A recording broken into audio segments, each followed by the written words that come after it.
Aloha. Welcome to the Mr.G podcast. This is episode number 42. I am Mr. G. I like whipped cream on my coffee. That's how I like my ladies too. Covered in cream. Seriously. Seriously. Today's episode, we're going to be talking about going around the world in record time. Not me. Not me. I'm not going around the world. I'm staying. Well, if I am going around the world, I'm not going in record time. I'm taking my sweet time. Reason we're doing this episode today, episode number 42 of the Mr. G podcast. Today is Tuesday, June 27th. It's about a quarter after 9, coming to you from the outskirts of Chinatown in Honolulu, Hawaii. It's a warm, sizzling 80 degrees here. You wonder why I do this podcast with my shirt off? Because I need to get a temperature. I'm going to put that on my Amazon wish list. A thermometer. I can show you how hot it is. All right, you would have your shirt off too, especially if you were me, Mr. G. I like whipped cream on my coffee. All right, here we go. Today's episode number 42. Lucky number 42. Shout out Benny McGee. Always remember you, best bud. And we're going to do this around the world in record time. Who has the record time of going around the world? Who is the first person to go around the world? That's a Jeopardy question. That was the final question in Jeopardy a few nights ago. Who was the first individual to circumnavigate the globe? You guys know? Huh? Well, we'll find out today. And we'll also find out who has the fastest time of going around the world. That used to be you have to take boats and trains, and then they invented the plane. And then it used to be you'd have to land here and land there. You'd have to refuel. Then they had planes that did not have to. They had planes that could refuel in the sky. Then they had planes that could just go around the world in one trip, in one shot, on one tank. And that's where we're at now in human history. We're actually further than that. We're re-engineering alien spacecraft that are going to be able to go around the world like that. All right. But right now, as far as the technology that we have in the public eye, we have jets that can go completely around the world in a matter of hours. We'll see how fast today. All right. The Mr. G podcast is available audio wherever you listen to podcasts. They ain't going to keep me out of the podcast club. You ain't going to keep me out, boys and girls. Audacity is a good place for the Mr. G podcast. Apple Podcast, Spotify podcast. Of course, you can subscribe on Spotify to the Mr. G podcast, and also video episodes of the Mr. G podcast are also on Spotify, and they're uploaded in their entirety on Twitter and YouTube as well. All right, the first circumnavigation of the globe. One of the most noted Portuguese-born explorers was Fernando de Magellan. Magellan, guys. Magellan was the first person to circumnavigate the globe successfully. This is from what we know. Obviously, there were other histories and that lived on this planet like 200,000 years ago that we do not have a written record of.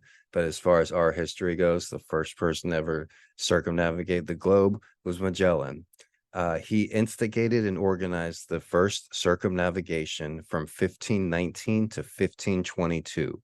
Sailing for the King of Spain, he set out with the objective of finding a route to the Orient by sailing westward around the southern tip of South America. Part of his legacy, especially in adding new places to previously unmapped areas of the world, is reflected in the early 18th century map of Magellan del Tierra del Fuego. Magellan named the strait that he discovered at the southern tip of South America Channel of All Saints. Other names have been applied to the strait, but this feature has come to be known by the name of the man who first discovered it, Strait of Magellan. After navigating through the tempestuous waters of the strait, Magellan encountered a very calm sea, which he appropriately named Pacific. Interestingly, when Núñez de Balboa crossed the Isthmus of Panama 7 years later, he named the same ocean Mar del Sur, South Sea. Although both names appear on this 18th century map, it was Magellan's designation that eventually gained acceptance. You learn something new every day, guys. The Pacific Ocean used to be called Mar del Sur, South Sea. Although the course that Magellan plotted did not become the primary route for Europeans sailing to the Orient during the 16th and 17th centuries, it did become the primary route for 19th century New England whaling ships as they searched for whales along the western coast of North America. It was this industry that provided the link between the Portuguese American settlements of the northeast west coast of the United States during the 19th century. Okay. So that was pretty wordy there, but interesting. Magellan beats all the rest, and people have taken on this endeavor of traveling around the world as long as the 1500s is when the first person to do it, Magellan. Personally, I dislike flying. It's not something that I enjoy doing at all. I've taken not many flights in my life, probably less than 10. And fun fact, the majority of people on this planet have never been on a plane at all. The very first time I flew was when me and my brother were about 7 or 8 years old, and we were flying from San Antonio to Dallas for our stepfather's, our mother's husband, family reunion guy. And I remember we had a really great time up there.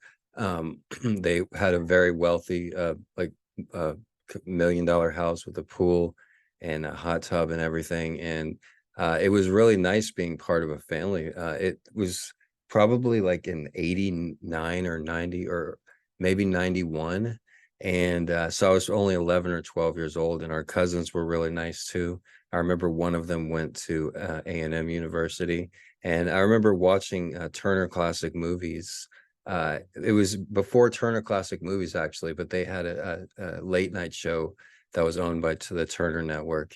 And me and my cousin, even though we were kids, we stayed up late watching like old silent films, and we really got a kick out of it. And that's something that really stuck with me. And to this day, I don't really love movies, but if I'm going to watch a movie, it's probably going to be one from the 40s or 50s or from black and white era. And Turner Classic Movies is also something that's was a big part of my life growing up. They say whatever you love when you're a child, you'll end up loving for the rest of your life, as far as hobbies and music taste and stuff like that. And I could definitely say that's probably where one of the first times I started watching old movies. Yeah, but this is about travel. So that was a good flight. I remember it took like an hour and a half or less from flying from San Antonio to Dallas, maybe 45 minutes even. And me and my brother enjoyed it, and we got to see the cockpit. This was, like I said, the early 90s, and they showed us the inside of the cockpit, let us meet the pilot, and it was an enjoyable experience. We weren't scared or any way bothered by flying. As an adult, flying is completely different, and I think like, well, what's different from me then as a kid, where I didn't have a problem on a plane, and then now as an adult, where it's a very nerve-wracking experience. Well, I guess maybe I had to become the person that I am today, and not liking flying is probably something to do with that. So, like I said, the very first person was Magellan to circumnavigate the globe, and he did that in the year 1519 to 1522. The famous Francis Drake did it in 1577 to 1580. He was the second person to circumnavigate the globe. It's Drake, excuse me. The third person, Thomas Cavendish, and that was in 1586. So it took Magellan 1,000 days to circumnavigate the globe. And Francis Drake did it. He did it. Well, it took Magellan 1,082 days. It took Francis Drake 1,018 days. It took Thomas Cavendish 781 days. And then in the 16th century, they cut it down to 748 days. Nobody did it again until the late 1700s, when John Bryan did it in 600 and 700 days. Between 600 and 700 days. 676.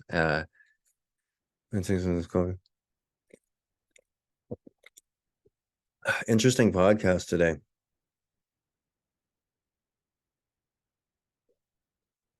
Just the way that I'm in a really good mood, I would say. But this episode was inspired because I was FaceTiming my woman. She lives in Manchester, England. And I was telling her how I always have to continue to travel west. We're talking about flying on planes. And even though she's in England, I wouldn't want to fly back east to England or in that direction. I would need to go all the way west around the world. And I'm telling her it's not that bad. I could do it in a few days, or people fly around the world. It happens. I could do it in like a week or something.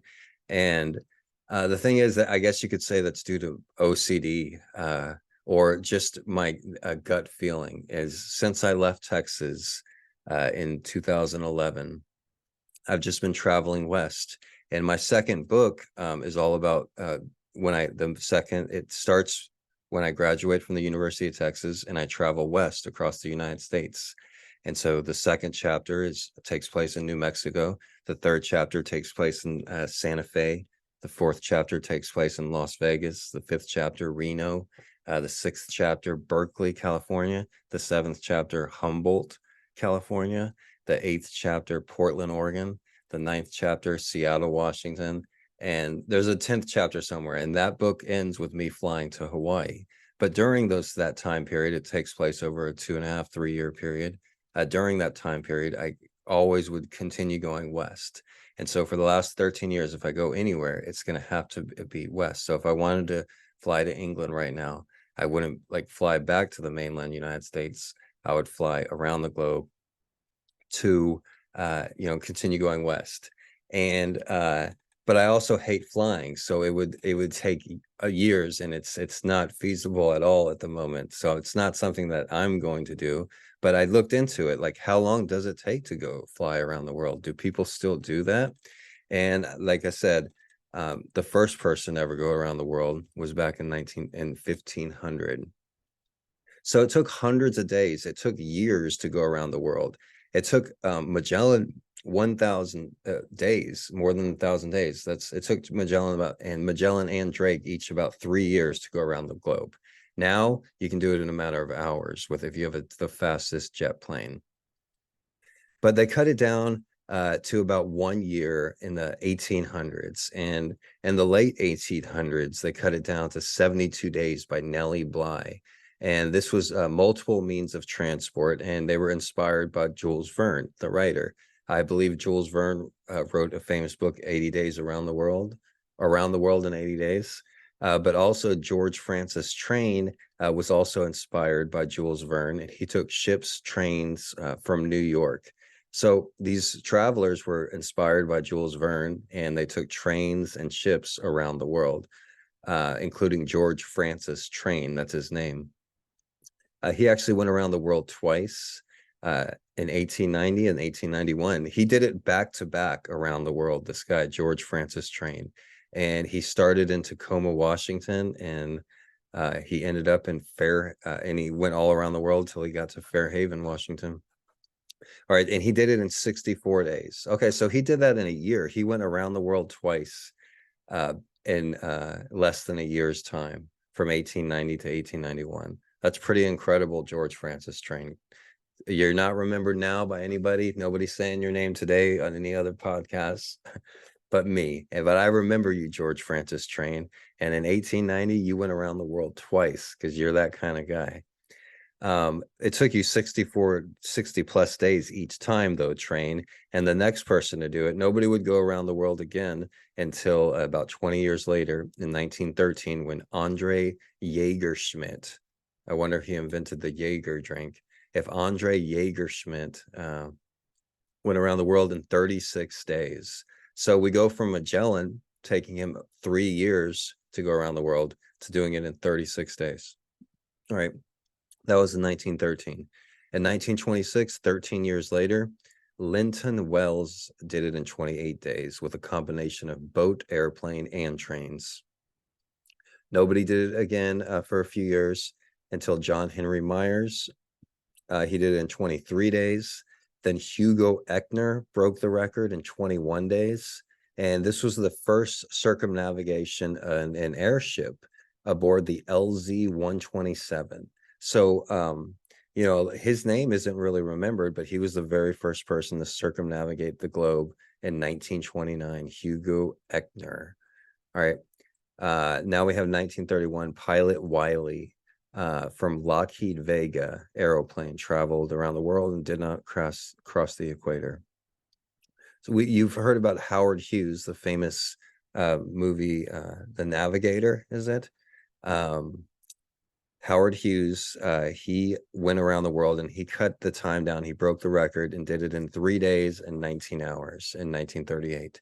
Pretty impressive, Howard Hughes. Nobody would go around the world to try to break the record again until 1949, when James Gallagher of the United States Air Force did it in 94 hours and 1 minute aboard a B-50 Super Fortress Lucky Lady aircraft, the first aircraft to circle the globe nonstop with 4 in-air refugees. And that was in 1949. So the first time we were able to get a plane around the entire world in one trip was 1949. And it took 94 hours, and it was called a Super Fortress Lucky Lady 2. I believe that's a huge plane, a B-50 Super Fortress Lucky Lady 2. And they must have had to have a lot of fuel on that plane because it doesn't look like they refueled. They did it in 94 hours. So it took them more than 3 days to do it. All right. 1957, more United States Air Force. This is when the military actually shared their technology with the people, I suppose. But in 1957, another United States Air Force did it in 3 B-52 bombers led by Lucky Lady. So I think it was like a patriotic type of thing. All right, and then it wasn't until 1980 that somebody broke the record. So I guess nobody attempted it probably from 1957 until 1980, when David Springbelt went around the world in 44 hours and 6 minutes. And he retains the record for circumnavigation using only scheduled transportation, whatever that means. Next, Air France did it in 32 hours, 49 minutes on the Concorde FA1, westbound around the world and eastbound. All right. And then the last person to do it here is all the way back in 1995. And that was Air France again, the last time it's recorded here, at least. And they were able to go around the world in 31 hours, 27 minutes on a Concorde with 98 passengers, actually. And that's supposedly the current world record in 1995, which is supposedly 31 hours and 27 minutes. But that's not highly accurate, because I know the military has aircraft that can travel past the speed of sound, and they can travel around the world in less than a day and less than 8 hours, and probably less than that, and probably in the matter of a few hours they can go around the world. That technology is available. We have seen that technology. Those aircrafts are out there. There are other categories here. Those aircrafts are out there that we can see, that we can go online right now. Those aircrafts I see flying from my lanai, like that can break the sound barrier. Those aircrafts I have filmed. Those are just regular jets that can go around the world in a few hours. I wonder what they're hiding, what they don't show us. How fast can those aircraft go around the world? Probably a lot faster. As far as balloons go, we have to have a separate category for balloons, okay? It's Steve Fawcett has the record for balloon around the world. And he created a balloon called the Spirit of Freedom. It was the first it's a first solo aircraft to fly around the world without stopping or refueling, from Northam, Western Australia. And that was June of 2002 to July. And that took him 13 days. So that was, and then he did it again. It took him 67 hours in another aircraft he created called the Global Flyer. It was the first solo, nonstop, unrefueled, fixed wing aircraft around the world. All right. In 2015, Bernard Picard and Andre Borzenboeg, they had the first solar impulse, the first around the world solar flight in history. And that took them 5 months using only solar power. The United States Army went around the world with the first aerial in 1924, with the first aerial circumnavigation This was the right when airplanes had just been invented, about 20 years.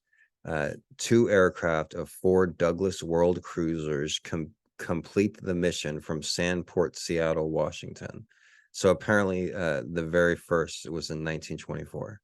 All right, Charles Kingsford in 1928, from Southern Cross in Oakland, California. It took him over 2 years to go around the world. All right, Captain Ford in 1941, the Pan American World Airways Pacific Clipper Boeing 314, the first commercial flight to circumnavigate the world from Treasure Island, San Francisco to LaGuardia Field in New York City. And that was in 1941, Captain Ford. And the first commercial flight all the way back in 1941. In 1986, the first aircraft to fly around the world without stopping or refueling, what came from Edwards Air Force Base. And that took 9 days, 3 minutes, and 44 seconds. Can you believe that? 9 days, but that was 1986. It took them 9 days, first aircraft to fly around the world without stopping or refueling. What the hell? How did he go to the bathroom for 9 days? All right, and then in 1999, Bertrand Piccard again with Brian Jones this time. I wonder if it's from the Brian Jones from the Beach Boys. They went around the world. It took them 19 days, 21 hours, and 55 minutes. First balloon to fly around the world nonstop from the Swiss Alpine village of Chateau d'Eau. Okay, so it took them 19 days, Bernard, because it was the first balloon to fly around the world nonstop. And I believe Jules Verne has been writing about flying in balloons around the world. I've never read a Jules Verne novel, but I'm pretty sure Around the World in 80 Days has something with going in a balloon, I believe. And that's a really great book to look at today that I would like to look at. This is my book right here, Gonzo Education by Gregory Brandt. One of the highest rated books on Amazon right now. You can Google and see the reviews for yourself. Personally, it sounds intriguing. I remember seeing a Casey Neistat video. It was one of the first YouTube videos I saw after not watching YouTube for like 3 years. And he was like traveling around the world with a friend of his, and he had a lot of good, great cinematography and great editing. And it showed, like, I remember a scene with them like running, like really great shots and running in the airport. And I know it seems so intriguing. It seems like such an adventurous thing to do. Let's break the record around the world. But personally, that's not something that I don't like traveling. Like I said before, flying is got to be up there with public speaking for things that people do not like to do. And flying with me, a lot of people, they're prescribed Valium just to keep them calm. From the moment you get to the airport and they're making you take off your shoes and empty out your pockets, it's a stressful situation, in my opinion. From getting on the plane, from the turbulence, from the trying to use the little fucking RV type bathroom, that's like it's the hardest thing. And being 6'3" doesn't help either, considering I'm not flying. I haven't flown business or luxury, and so I'm barely even fitting in the seat. The few times that I've had to try to fly, I try to go in the back seat of the plane, where they say you have the best chance of survival of a crash anyways. And there's usually just a one seat there, and I'll try to take that one seat. It's also right next to the bathroom, so I can have easy access. I don't have to crawl over anybody. And also I can move my legs a little bit more since I have extra long legs. It's not a comfortable situation, and the longer the flight, the worse. The longest flight I ever took was the flight from the mainland to Hawaii, which is 6 hours, and I've done that twice or 3 times, and it's not fun. And flying around the world, the parts of it, when I think about the Jules Verne, it didn't click my mind like, ooh, that's exciting, I should do that, like, until I saw the Jules Verne image in my head of him like with a Willy Wonka top hat and floating up in the air, and I'm like, oh wow, I want to do that. Like, maybe, but then I'm also afraid of heights. One reason why I don't like flying, we're 10,000 feet in the air.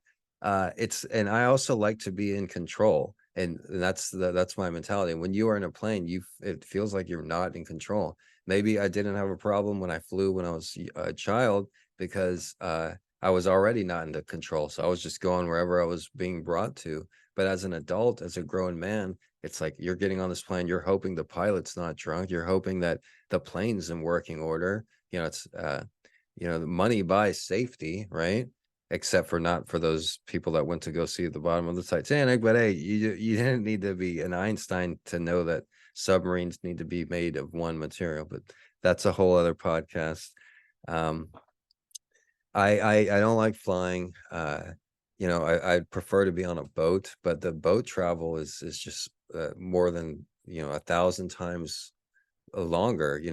If it takes maybe 12 hours to fly from London to New York, maybe 10 hours, and on a boat, I know it takes weeks to go on they have like one passenger boat that still goes from London to New York. I know this, I've researched this. And it takes like 3 weeks on this passenger boat, and it's mad expensive. It costs as much as a first class plane ticket. So the majority of the people are always going to fly, it being not a pleasant experience for many people, including myself. But that's why I take my sweet time wherever I go. If I'm gonna go on a plane, I'm gonna try to make the shortest route possible. And also, I'm continuing going west. Like I said, the contents of my second book and the contents of my third book, I've already lived through, and they were on this journey where I continued going west. Anytime I went back, I never have gone back east, except for one crazy week in Los Angeles where they like held me down and like tattooed this G on my face. So that if that's not and I had quit smoking cigarettes at that time, and I took up cigarettes right when I got to Los Angeles. Los Angeles, aka hell. I don't ever want to go east. I don't ever want to go back there. And if I need to go somewhere there, I would still need to just continue going west, because what I'm doing actually is going around the world. I'm taking my sweet time. I've been on this journey around the world for 12, 13 years now. But I look at Australia, I look at Japan, like I don't go backwards, I go forward, and west is the best. And I hope you all enjoyed today's podcast, which is also the best. The Mr. G podcast is available wherever you listen to podcasts. The audio version is on Audacity, on Spotify, on Google Podcast, Amazon Podcasts, wherever you listen to podcasts. And full episodes are uploaded on Spotify, Twitter, and YouTube as well. Thank you guys for listening. And from me and my street kitties here on the outskirts of Chinatown, in Honolulu, Hawaii, the largest city in the Pacific, my city, my home base. We bid you aloha. Shoots.